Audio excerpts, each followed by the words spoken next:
Good evening again. Good evening again. We're into part 2 of our program tonight. The first part, of course, there we were talking with Professor Clive Thomas. Quite an interesting discussion. And we are coming with part 2 of our program tonight.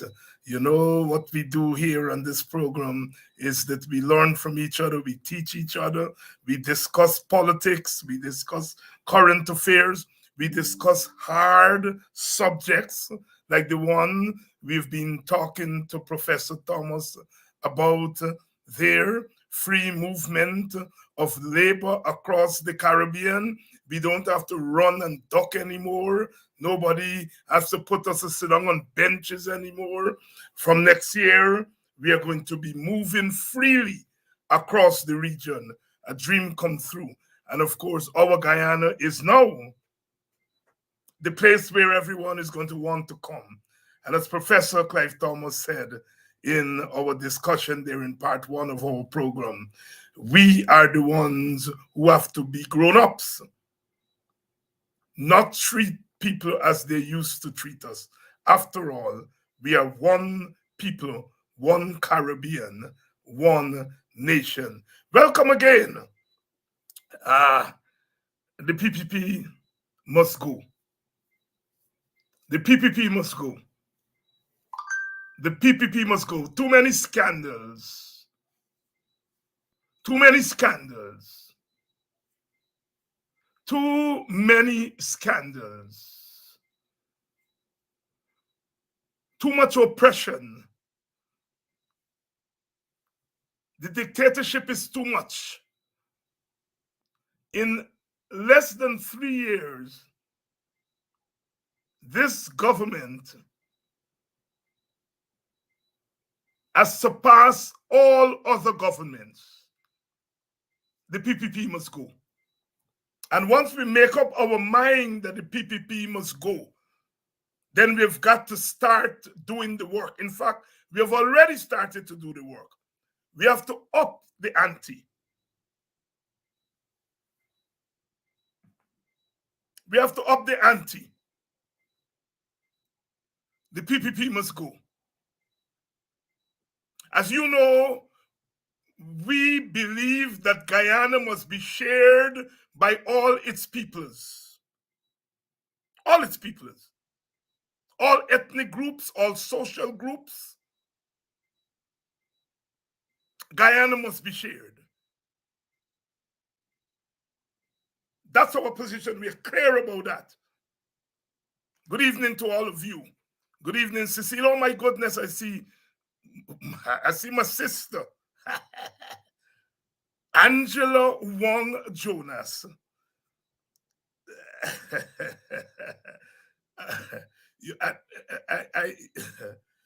The reason I'm laughing is that when I leave Arizona, I just get a lot of costs because I don't look back.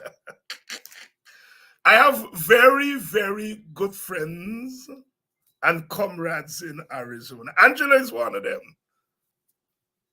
And they just take care of me good. When I shut up my house, I can come to Guyana and spend 3-4 months, and I don't have to look back. But I don't check them out steady. I don't call them steady. And they just abuse me. Professor, when you go to Guyana, you just forget me. Good evening, Arizona. All my people in Arizona. Angela, good evening. Good evening to you. And that's what happens when you live in more than one place. You know, you know, gosh, when I'm in Guyana, it's it's um it's work. You're home, and there is work to do. But I want to let my friends in Arizona know that I don't forget them. And my other home, Washington D.C., Maryland area. That's where my mother and my sisters and brothers, they all are, and I just get views from them too. On my way to Guyana, I spent a week with them, and uh, they too just abused me. But I got a chance to see all my friends in Washington, D.C., Maryland, because my brother and friends, they took me out to a party that night. One of the nights I was there, and I met all the politics 101ers from Maryland and Washington, D.C., and Virginia area. And the ladies complain that that I am responsible for their husbands and boyfriends not doing anything in the house between 7 and 8:30 because of politics 101. And one of the husbands said, I am responsible for their wife not cooking their dinner between 7 and 8:30. There's got to get dinner afterwards. Good evening, Washington, D.C., Maryland, and Virginia. Good evening, good afternoon, because it's still afternoon in Arizona. It's bright daylight in Arizona, still afternoon.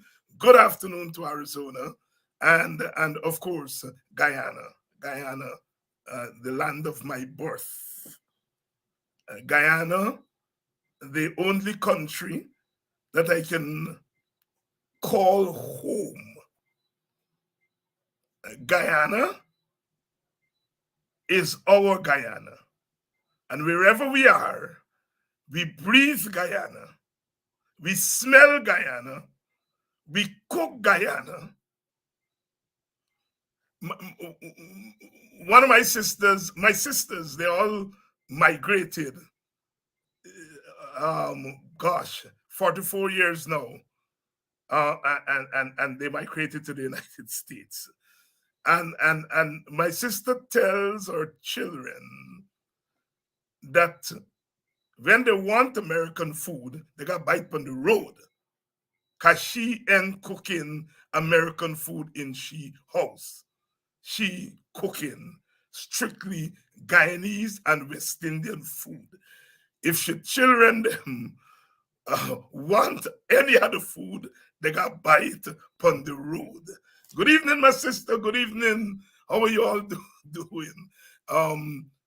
True Guyanese, true West Indian. You can take me out to Guyana, but you can't take the Guyana out of us. And of course, we learned to be West Indian, we learned to be Caribbean. Good evening, Brooklyn. Brooklyn, all the Brooklynites, good evening to you. And a special good evening to the people of Dartmouth, the Dartmoutharians, as they made me to know. I ran into a couple of them in Buxton. They came to a funeral of a relative, and they hailed me up. I won't tell you all the things they tell me and what they did to me, but they tell me the people from Dartmouth are Dartmoutharians. Good evening to all of you wonderful people. You know, we are about politics, but politics is nothing without people, ordinary people, ordinary people. And when I say ordinary people, I mean the salt of the earth. All right, Angela, next week. All right. All right, all right, all right, all right, all right, all right. I'm gonna make sure I set myself right. Next week. Good. Politics is about ordinary people, regular people. Let me take back ordinary, because it suggests that if you got ordinary, then they're extraordinary. So let me take back the ordinary. Politics is about regular people, regular men, women, girls, and boys. Without regular people, there is no politics. We who call ourselves leaders and so on, we got to be leading somebody. We're not leaders just like that. We're leaders because we are leading people. And the people are really irregular people. And in many regards, they're the ones who teach us. They're the ones who teach us. I was remarking the other day that where would people like me be without the people in our communities, in our villages? The people who are upon you when you're doing things that you're not supposed to do. They help to nurture you. Those who teach you to read and write and spell and count. Those who teach you about poetry and science. Those who teach you about life. Those who cross the road so car will knock you down. They are responsible for us. And that is why I don't play with that. When I go to my village, I make sure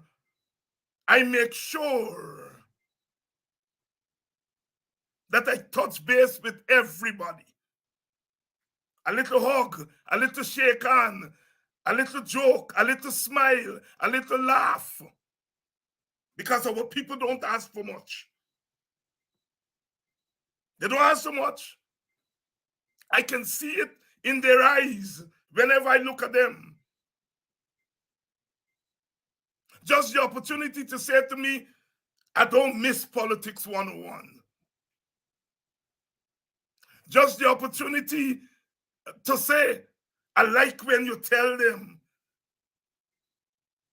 hey, just the opportunity to say, I know you when you was a little boy, running about the place. And I say to my fellow politicians, make right with regular people. They don't want much.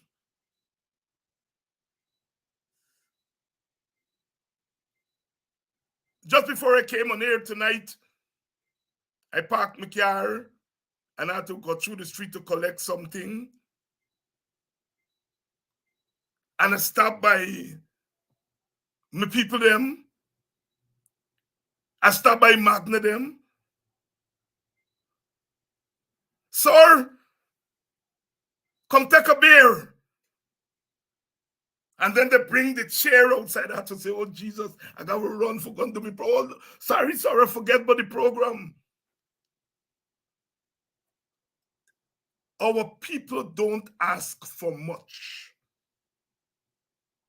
And I don't understand why some of our politicians feel that all they need to do is on the big day, go and smile and take selfie. What happened in between that? It is one of our failures as political leaders. One of our failures. One of our failures as political people is that we think that our people are beyond us. They're outside there. We only see them when we're ready to go and beg them for their vote. And sometimes all they want is a hello, a smile, a hug.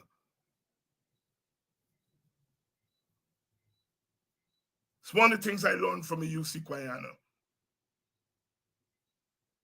Tremendous human being.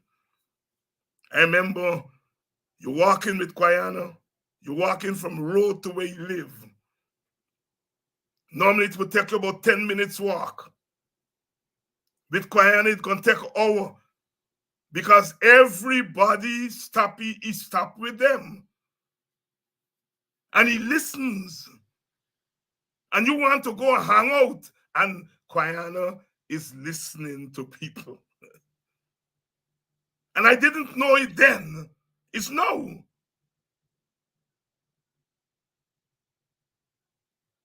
I don't, so long as I'm in the country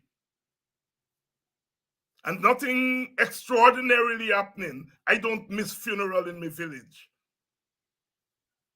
And the other day, a young lady, she has to be in her 20s or 30s. She says, "Sir, why to see you at all them funeral? You's a busy man, how you just come to all them funeral?" And I told her, ask her if she ever heard about Mr. Kwai, and she said, yes. I said, well, I got that example from him. That those of us who now have a microphone must not behave as though we were born with this microphone. I wasn't born Dr. Hines. Oh no. Long before any doctor touched my name, I lived in a place among real people who taught me about life.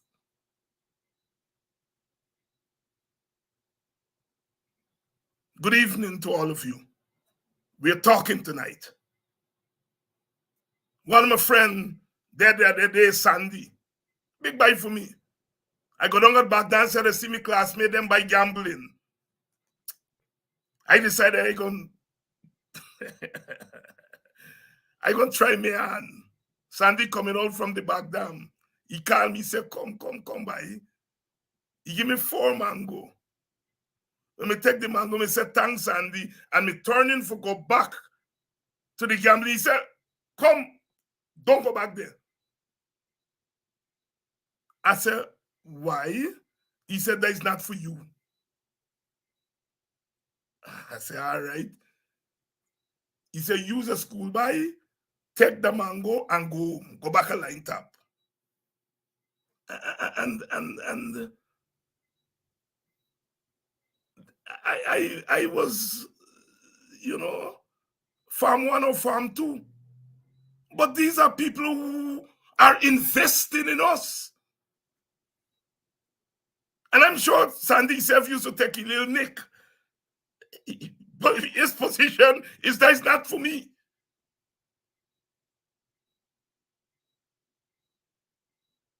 It is the investment that ordinary people, and there we go again, ordinary, regular people, they make in us. Good evening to all of you, wherever you are. And that is why I say 9 out of 10 times, I love you all. And it's not no fake love. It's a real love. The PPP must go. That is our task. Guyana must be shared among all its peoples. All.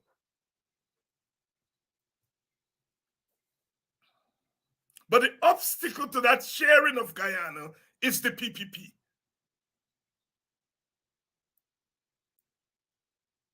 The obstacle to that sharing is the PPP. They've got to go. And if they're to go, all of us, we got to band we belly and apply ourselves to the task of getting them out of office. There are no ifs and buts about that.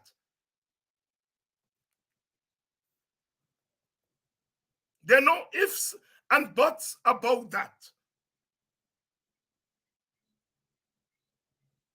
We cannot continue the way we are going.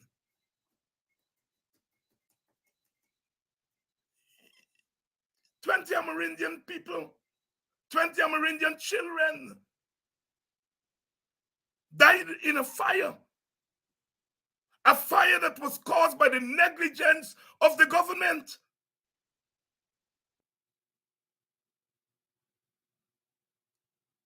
The president said he will set up a commission of inquiry. It took him 2 months and more before he can set up that commission. But before the commission even get down to work, the government, in its singular wisdom, decide that it's going to give these people some money.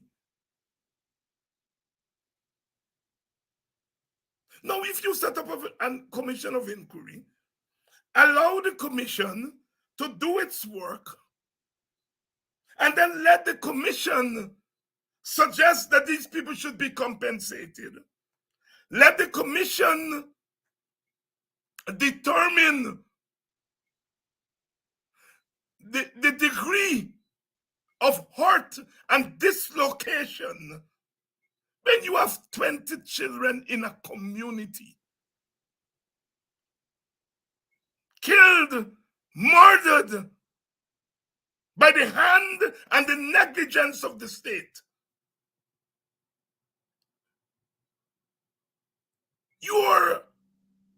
The entire community is in strife. The fire doesn't affect 20 fathers and 20 mothers. All families, all communities.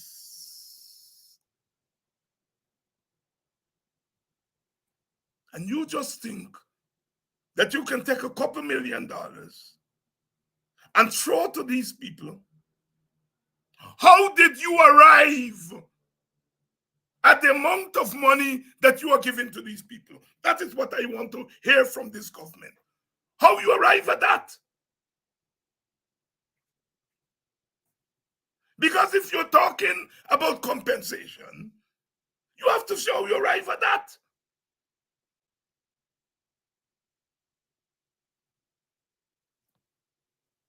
You all remember a minister was alleged to have raped an Amerindian child.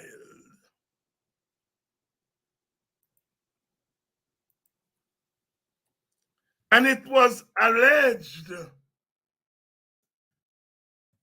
that he was given, he went and he paid some money to the parents.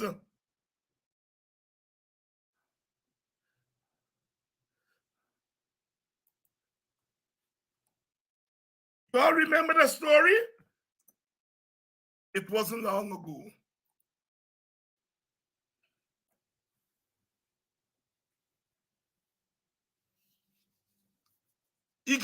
He was given $10 million allegedly to quiet the story down.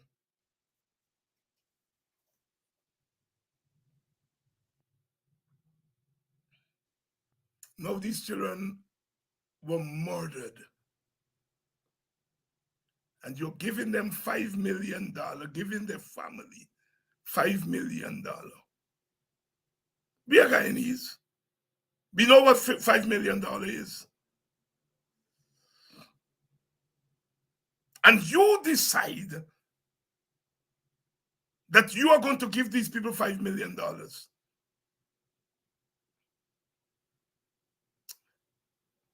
How have you arrived at $5 million? PPP got to go. They have to go.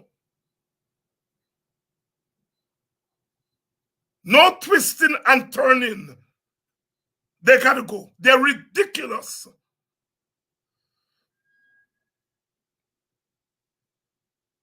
And you all understand why I and others take a position against the discrimination of Africans, the discrimination against African people, the exploitation of African people. You all understand why.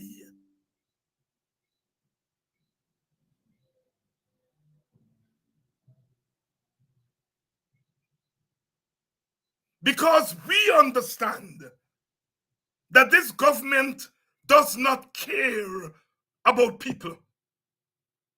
That they feel that they can throw our oil money around and buy people, buy silence, buy cover up. They just, it's the height of disrespect.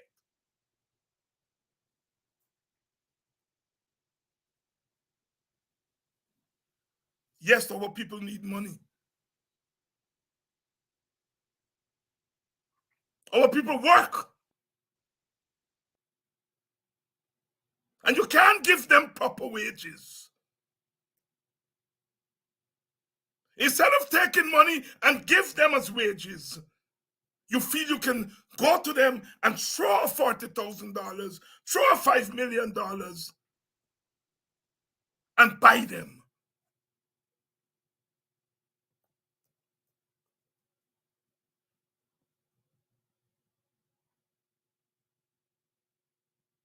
Disrespect.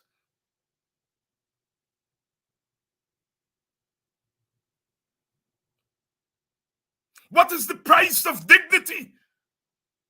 Can money buy dignity? That is why I say I'm African. And whatever else happened to us on that plantation, when we came through those gates, we came out with our dignity.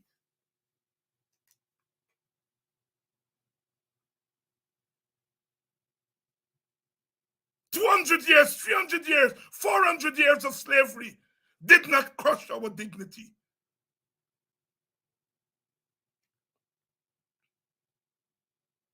And we ought not to allow this PPP to crush our dignity and our pride when everything else fails us. That's what we have.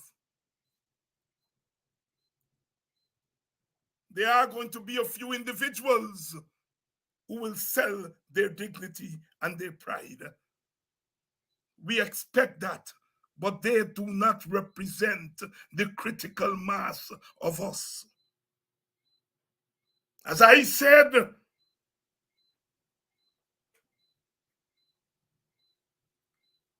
to Kit Nascimento, when he called me and Rickford Burke and Takumo Gonse dangerous men, the minute he did that, one of my sisters called me. I won't call her name. She said, David, you've got to respond to Kit Nascimento. And I want you to tell him that he is defending the few at the top, the few elites in the PPP, and that you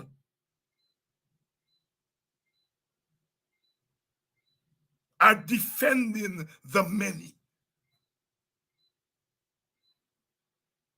And I told him that, and he repeated it.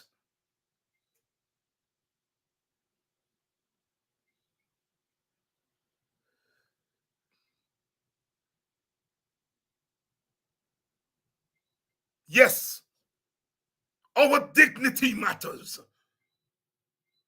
And I'm saying to African people, I'm saying to Amerindian people, I'm saying to East Indian people, I'm saying to Chinese and Portuguese, whoever, wherever you are, do not sell your dignity. Instead of taking the oil money and spend it on developing people, take them out of poverty so that their dignity can soar. You're taking the money to keep yourself in power. You made inroads into the African Guyanese community. Slave masters used to say they made inroads into Africa when they were enslaving my foreparents.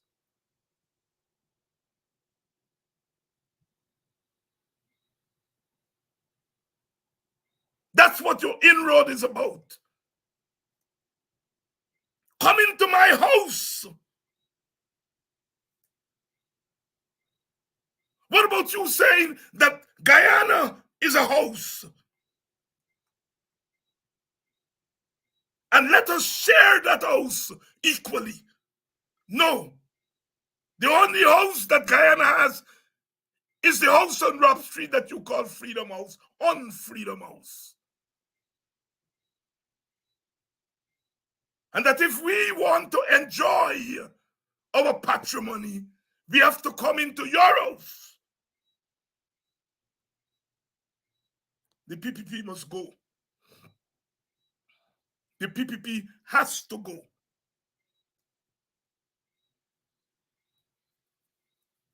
We got to start working with purpose. Some of your political leaders will dance around and be politically correct. That's their business. I am not into political correctness. I am into the correctness that has to do with equitability. That for me is what is politically correct.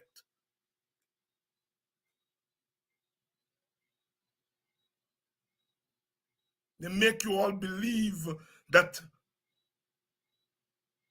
you all have no investment in the oil. It's only Exxon investing in the oil.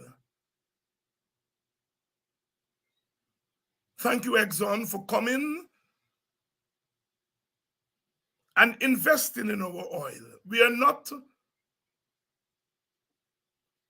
a people without grace. Thank you, Exxon. You bring to the table what we don't have. And we don't have what you have because we did not colonize anybody. We were colonized. We were dispossessed. So we don't have what you have. Thank you, Exxon. We are a grateful people. But Exxon, we have what you want. Thank God Almighty. The piece of earth that He has put us on has oil, plenty oil. And Exxon, you should say to us, thank you, Guyana. You have what we don't have. And let us collaborate. You bring something to the table, we bring a lot to the table.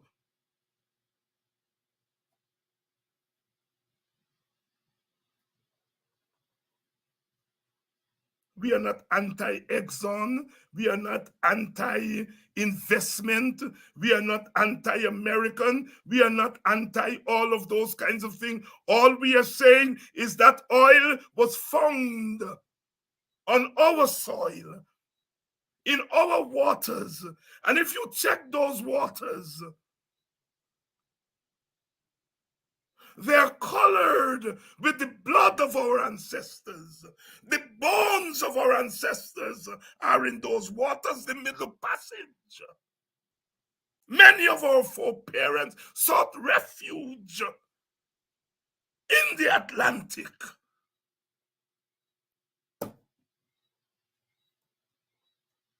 Exxon, thank you, but Exxon thank us too. So when my elder Kwayana said, wait a minute, this old man, 98 years as he said, partly blind, but I'm reminding our people that they are the primary investors.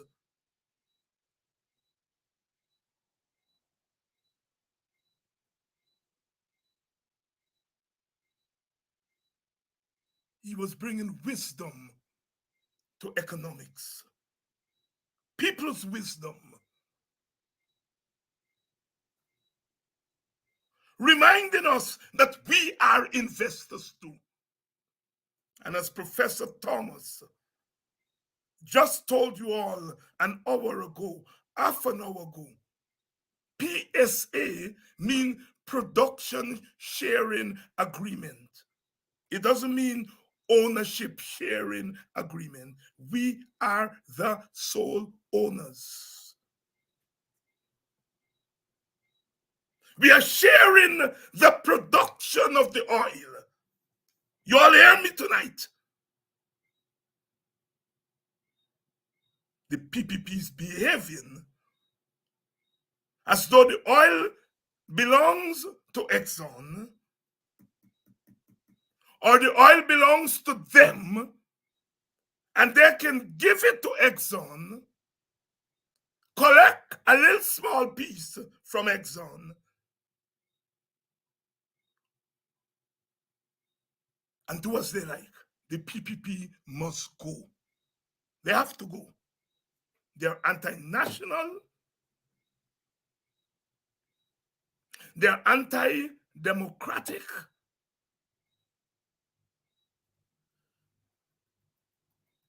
The PPP must go. And all of you, all of us, have to play a role.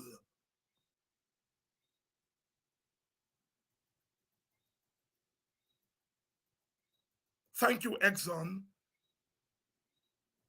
But Exxon, you must tell Guyanese thank you too. I don't care whether they call it neoliberal, socialist economics, whatever they want to call that intervention. I call it nationalist.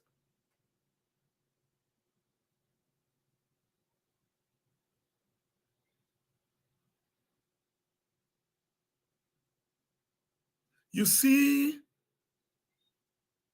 the issue here is distribution. Whatever we get, how you can distribute it. What we are getting now is the beginning. And look at what they are doing with it. That is why we are clear. The PPP has to go. Why do we not have a national oil company that can sit next to Exxon as co-investors? Why do we not have a national oil company? The Working People's Alliance, the WPA, the five-man party as they call us. We stand alone in calling for a national oil company. And if the PPP does not want to set up a national oil company, we have to remove them from office.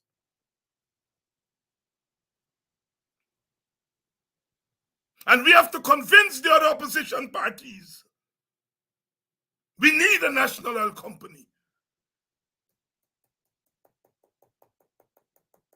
The government of Guyana cannot be the substitute for a national oil company.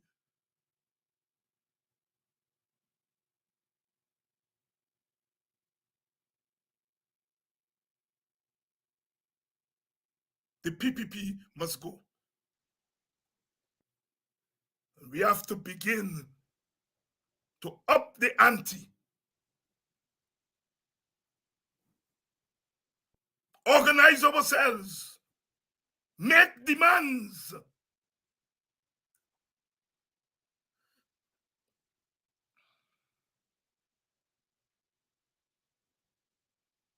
If you're going down election,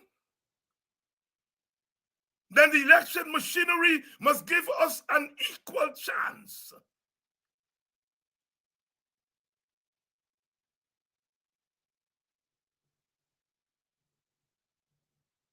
We got to stop playing politics. That's what they want us to do, is to play politics. In a couple of days, we'll be celebrating, observing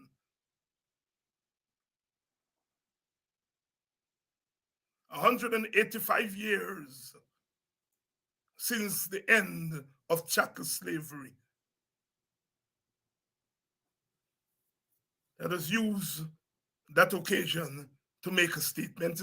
It's an African observance, but we are not alone in this country. Because if we did not emancipate ourselves, our brothers and sisters who came afterwards would not have come as emancipated people. All over Guyana, Africans will be observing. And let us use this emancipation observation to send the signal that we are sick and tired of being sick and tired, to quote Fannie Lou Hamer, an ordinary, regular woman from Mississippi. We are sick and tired of being sick and tired. And while I'm on emancipation, you know I don't beg you all too often. But around this time, I do ask for donations. I want to ask you all to donate to the events that we are planning in Buxton. The Buxton 1st of August movement, the Society for African Guyanese Empowerment, and the Toucan2 Club, those three organizations, come together and plan a month of activities. And I'm asking you all to please donate. I think most of you know the places, and I'll make sure I put it on the screen. Whatever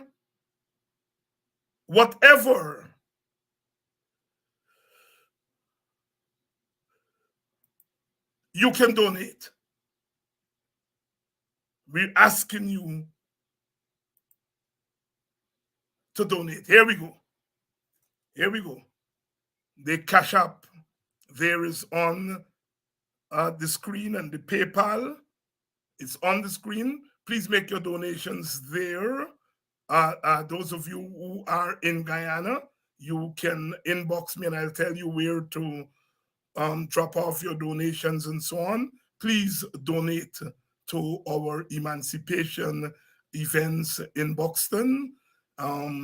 Make your donation to the Buxton Emancipation on behalf of Politics 101. Politics 101. We kick off with a church service on the 30th. Then we have our libation and Buxton Emancipation Black is Beautiful concert on the night of the 31st. We start off with our libation at the Emancipation Monument. And then we have the Black is Beautiful concert. The village comes out at the Buxton Line Top.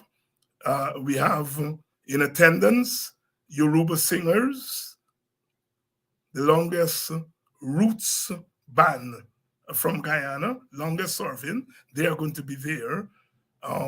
Buxton Fusion is going to be there. I think the Buxton Pride Steel Band is going to be there, and then we're going to have other items from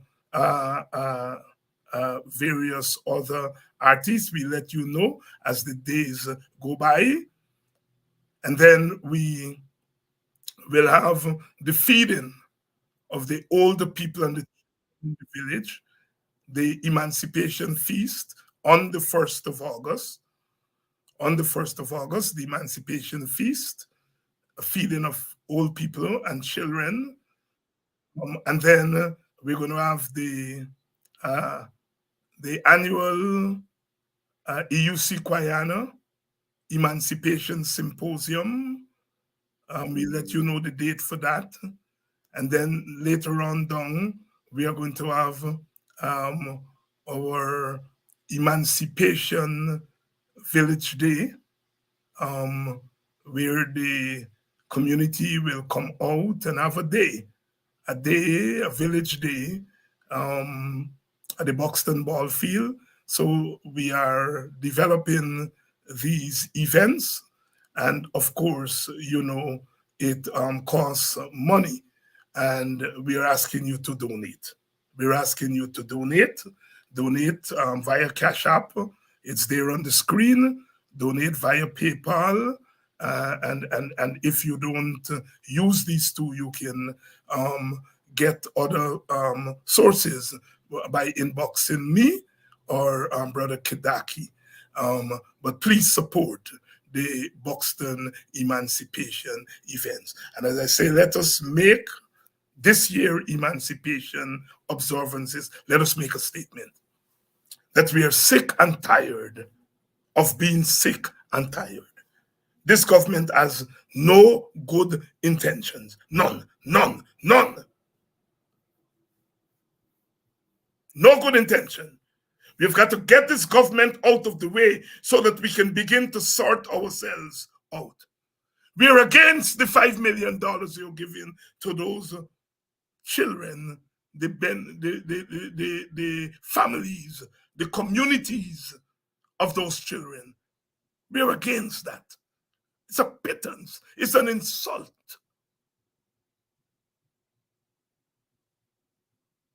Why are they treating those Amerindian people, those first people, those people who were here before the rest of us came?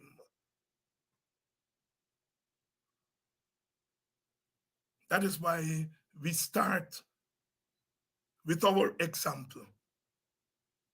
We are going to stand in between the government and their desire to take away the dignity of Africans. And if we win that struggle, we win the struggle for the dignity of all Guyanese, regardless of race. The PPP must go. The PPP must go. Don't tell me about democracy. That's a word they used to fool us. The slave masters used to talk about European democracy while they held slaves. They used to talk about European democracy while they colonized peoples.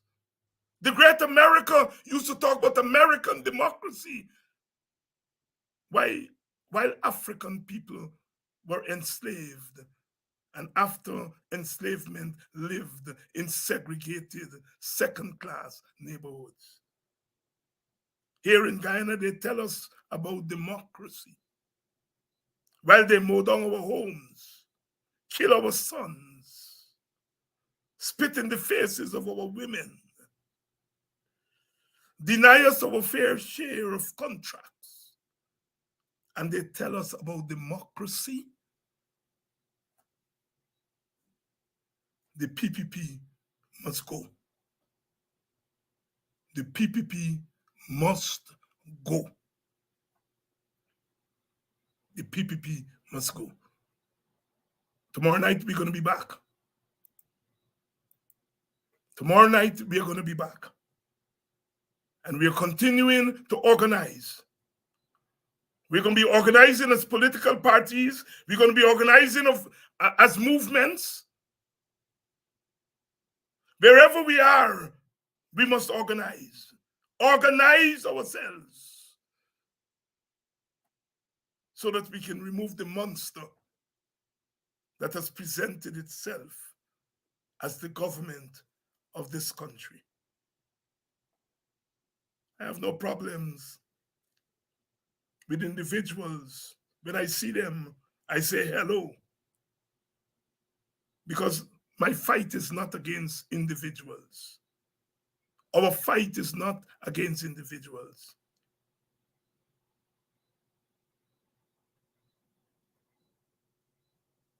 Our fight is against the government.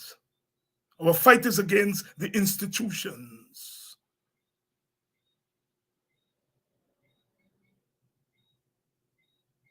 I don't know whether they're racist, but I know their policies are racist. My brother Ravi Dev was caught talking about the superior culture. And that thesis of the superior culture informs a lot of what happens in high places in this country. My brother Ravi Dev links business to culture. That's superior culture. So business is not about business opportunities. It's about a superior culture. So we of the inferior cultures, nobody should bother with us and business, because business is a culture, according to my brother Ravi. We are saying business is about opportunities. The greatest real estate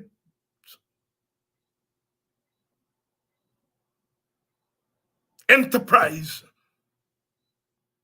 that was ever brought in the history of this country is the village movement.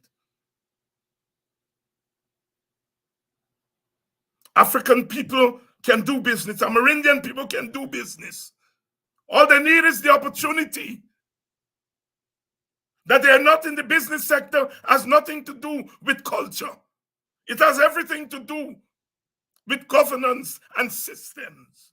Free up the system so that all Guyanese can have opportunities to do business.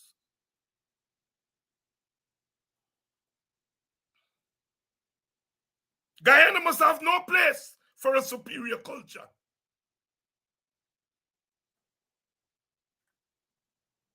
Have you ever heard David Hines talk about African culture being superior? He talk about African culture as important. Congo High Nation. It would not occur to me to talk about African superior culture. No, we have been fighting against superior cultures from the Middle Passage onwards. Ravi, you have to say something publicly. I am waiting for Ravi Dev. He has been quiet. He has not said it. Sorry, my mouth slip. I heard him last night on a program. They were on a program, called my name 3-4 times. And I'm waiting on him. Ravi, we don't need superior cultures in Guyana. The logic of superior culture leads you to that crossover vote nonsense that you're bandying around. Because what you're saying, one culture is superior, and those of the inferior culture must cross over and come to the superior culture. Ravi, that's where your logic takes you.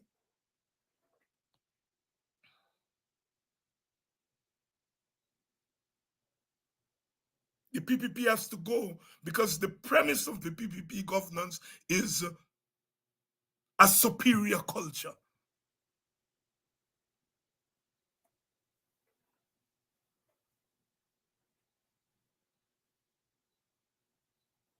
There's no place for a superior culture. We have been fighting against superior culture for the last 400 years.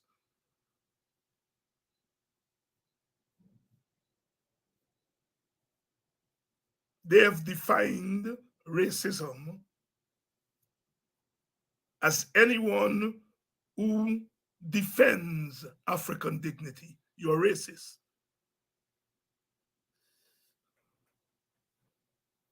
When I said to Africans, do not go out of your village to buy what you produce, to buy what's selling in your village. And I gave an example. They take the example to make it look like I was saying that Indian people should not sell black pudding, or Indian people should not buy black pudding. Indian people want to sell black people. That's their business, and they have every right to sell it if they want to sell it. But I'm saying to black people, you have no business. Live in Buxton, live in BV, live in Pleasance, where black pudding there in reckless abundance, to go outside of your village and buy it. If Indian people want to make black pudding and sell in Indian villages, it's their right, and I support their right to do it.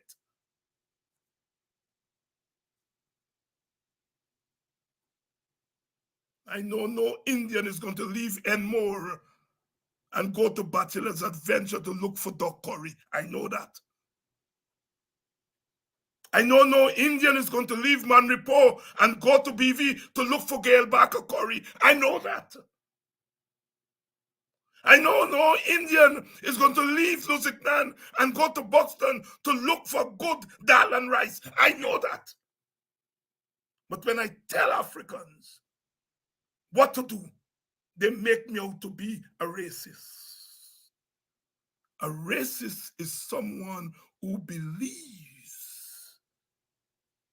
that his race is superior. And my brother Ravi Dev talk about a superior culture. Never came out of my mouth and will never come out of my mouth. I have been socialized differently.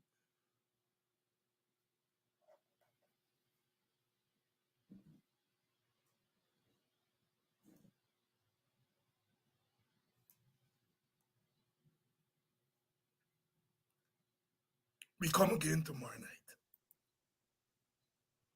because we're not giving up. The PPP must go. The PPP must go. They are the obstacle to a Guyana that is going to move from the fastest growing economy in the world to a human enclave where everyone who tenants it live with equal protection before the law, equal access to the resources. The PPP has to go.